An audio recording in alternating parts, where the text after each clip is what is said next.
Hey, everybody. I'm Melisa Caprio from Postcards to the Universe. Welcome, and I hope that you're enjoying these short videos that I've been doing, talking about the things that I talk about on my radio show, which is on Om Times Radio on Wednesdays at 4 p.m. Eastern Time. And I have authors, and I like to talk about inspirational things, um, alternative healing. I have psychics, I have channelers on my show. So everything that I'm talking about is about expanding our soul, our soul's purpose, learning, growing. And today I want to talk about soul contracts. Now, I believe that there are certain people that we incarnate with, that we have soul contracts with, because we're meant to learn certain lessons, right? So I want to get into that a little bit in this group of videos that I'm doing. Oh, just really quick. So Postcards to the Universe. This is my book.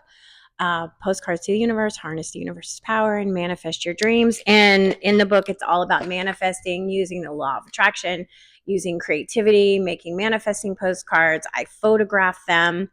You can find all that out if you go onto my website, and I tell you how to create one. You send it to me and I photograph it. So if you're interested, let me know. Reach out to me. It was a lot of fun to do the book, but this is all basically falls in line with some of the things that I asked myself before I ever created the book.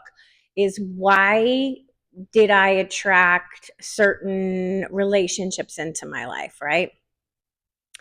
And now, because it's been so many years and so much work that I've done, and I've listened to other inspirational and spiritual speakers talking about this stuff, I really believe that we're meant to be with certain people because they have something to teach us, because we have a contract with them that we created, that we did on the other side.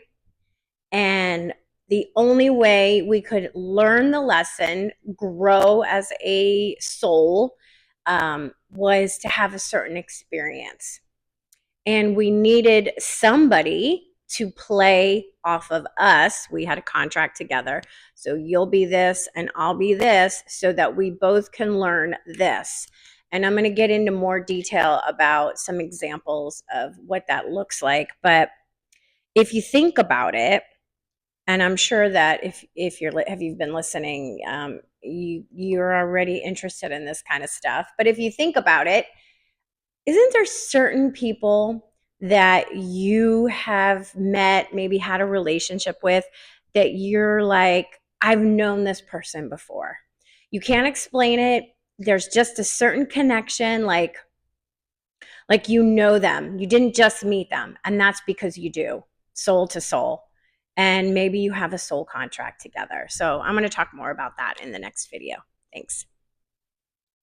I'm talking today about soul contracts and how certain people are contracted together. They make this decision together to come and incarnate in this life to have a certain experience. So let's say that you decided, this is all choice, by the way. This is what I believe, of course. These are just my beliefs. Other people have similar beliefs. You can take it or you can leave it. But I believe we choose our incarnation, we choose our families, we choose our relationships, because our soul needs certain lessons to grow and to expand.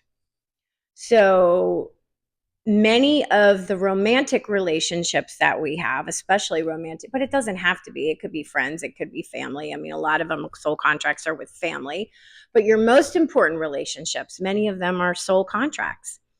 And let's say you came here in this life to master the art of forgiveness. Okay, we'll just use forgiveness in this one. I've talked about forgiveness before.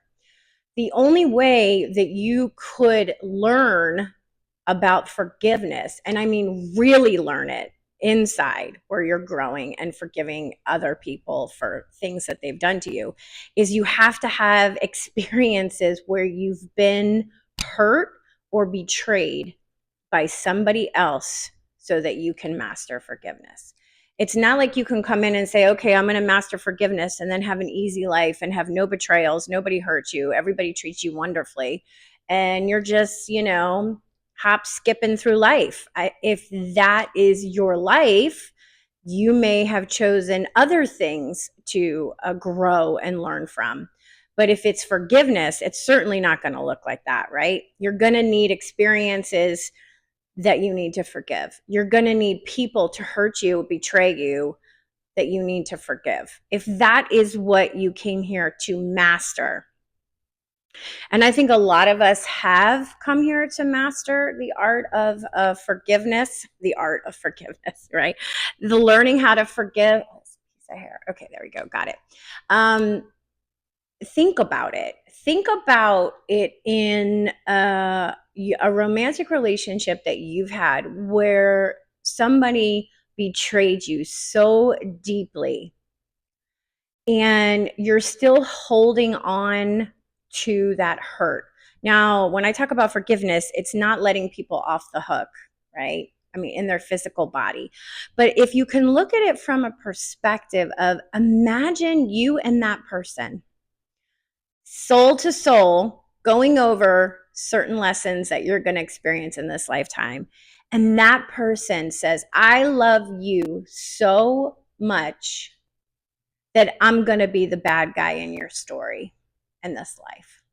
That's like wild to think about if you think about it like that. But I can tell you from experience that when you do think about it like that, something inside of you shifts because we're having a human experience, right? We're with our human brain, our emotions, our bodies, but on a soul level, we drop all of that. So it's much deeper and it's much more complicated than that. But if you can look at it like that, that just shifts everything, right? Think about it. Okay, we'll talk more in the next video. Soul contracts, that's what we're talking about today. And I used in an example, imagine you have a contract with somebody who decides in your human experience, this human experience, they're going to be the bad guy in your story. They're going to play that role. Now, some people would say that's effing crazy. Are you nuts? And that's fine. You don't have to believe that. You don't have to accept it. I'm just telling you from my perspective that I believe that. I've come to learn to believe that, and it has helped me so much. And that's why I'm sharing it. I mean, we're all growing. We're all going to get there, at some point. We're all expanding. We're all elevating. So everybody's lessons are different. Everybody's experiences are different, and everybody's going to get to where they need to go in their own time with their own experiences. But just the thought of me saying, is that possible? Could that be possible? Could this person in this body, I'm going to remove the person and I'm going to go to the soul. Could this soul and I have made a contract together where they said, for your growth, for your best growth, I'm going to betray you in this life, in our human experience, because I love you so much, because you want to master forgiveness. Just me questioning if that was a possibility shifted the energy for me. I'm just saying. Let's use another example. Let's use self-love. Let's use abandonment. Let's say that we want to learn how to love ourselves so much and so. My mic cut off on the last video, and I was talking about soul contracts and talking about abandonment. So I was going to use the example of abandonment. So think about your lesson or your contract is, let me go back. Your experience and that you want to learn and you want to master in this incarnation is abandonment, right? So you decide that you want to have so much self-love that you never abandon yourself, so you need to experience abandonment. Well, what's going to happen? What's going to happen is everybody's going to abandon you. And it may start from childhood. It may start with your parents. Your parents may abandon you. Your family may abandon you. Every relationship, that romantic relationship that you're in, you get abandoned. Your friends abandon you. You're always abandoned, right? Your job security, you don't have any because they just throw you, you know, you're out of here. You know, you gave 20 years. You're abandoned. You always feel abandoned because you decided that that was what you wanted to master, is enough self-love and enough self-worth to grow and never abandon yourself. Well, you need actors in your story. This is your movie. That's the other thing. This is our movie, right? And we're all playing different parts in our own movie. So the players in your movie who love you so much on a soul level, right? We have to separate that this is not a human level. This is a soul level. Said, I will abandon you. I'm going to abandon you. And it's crazy if you think about it. It is insane when you think about it and you try to wrap your human brain around it. But it's just made so much sense to me.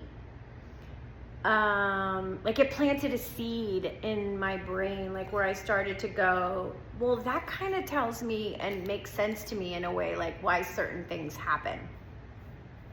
And I remember listening to Wayne Dyer before he passed away. I used to listen to him all the time. And on one of his talks, he talked about he never knew his biological father. He was abandoned. And he didn't actually get to ever meet his father in this life, but he did find his headstone and where he was buried, and he went there to forgive his dad. But he talked about that if it wasn't for his father abandoning him, and his mother did the best she could, and he actually lived in an orphanage for a little while, if he didn't have those experiences, he never would have become the inspirational teacher and author and healer that he actually became. So he talked about how much he actually loved his father so much for playing that role in his life. And I thought, well, that's really interesting. That takes it to a whole new level. So I'm going to share a little bit more about that in the next video. Finishing talking about soul contracts. So I use the example of Wayne Dyer believing he had a soul contract with his father, and his contract was his father was going to abandon him, and that made him the man that he became, which I thought was really interesting. And that helped me with things like what's happening in the world, right? We know horrible things happen in the world, and can't even imagine that anybody would sign up for it. And I'm not saying that as the human having the experience that is something that is excusing that. But as the human having the experience and trying to understand why these things happen, it's helped me have a greater understanding that there's something bigger than we can grasp happening. I am Catholic or Reformed Catholic. I went to Catholic school as a kid. We're Italian. A lot of Italians are Catholic. But we're not practicing. My parents aren't practicing. And I could never wrap my head around why God would let bad things happen to innocent people, especially children, animals, and the special needs community. I have a sister who passed away 3 years ago who's special needs. We're big advocates for the special needs community. We have 2 group homes. We take care of 10 women who are special needs. So the level of abuse that some of them have gone through, when I hear about things that happen, terrible things and tragedies and wars and everything that happens, and I'm just like, why would God let that happen? But when I realized and I read more about the contracts that we make before we come here, it planted a seed in my brain to make me realize, well, God has nothing to do with it. We have free will. We're here to learn and collectively grow, right? And evolve. we're all one. That's what I believe. So when you're healing something, you're healing me. When I'm healing something, I'm healing you. And what we're doing is we're living just a small example from the oneness in our individual experiences. And sometimes when these massive things happen that are so horrific, it happens because as a collective, we're here to grow. Now, that's not saying it's okay. That's not excusing anybody's behavior. It's not excusing the bad actors that are living out that behavior on this planet. But for me personally, it helps me understand why some things happen that are happening as it's playing out on our planet. And because it never sat right with me. It never sat right with me, even as a kid. A fearful God, a punishing God, why would God, let terrible things happen to beautiful babies? Like, that just never felt right. I mean, what kind of God is that? That wasn't the God that I wanted. So understanding that individually we have a contract with our core soul group that we incarnate with, and collectively we all have contracts with each other to grow and evolve. And that gave me a sense of peace, I think, inside my own heart, or at least helped me understand it from a different perspective. And that helped me. So that's what I wanted to share about soul contracts. If any of my videos are resonating with you, let me know. I would love your comments, your likes, follow, share, and tell me your experiences and what you think. I'm sure if you think about it, there's some people that for sure you have a soul contract with. All right, everybody, have a good one, and I will see you next time. Bye-bye.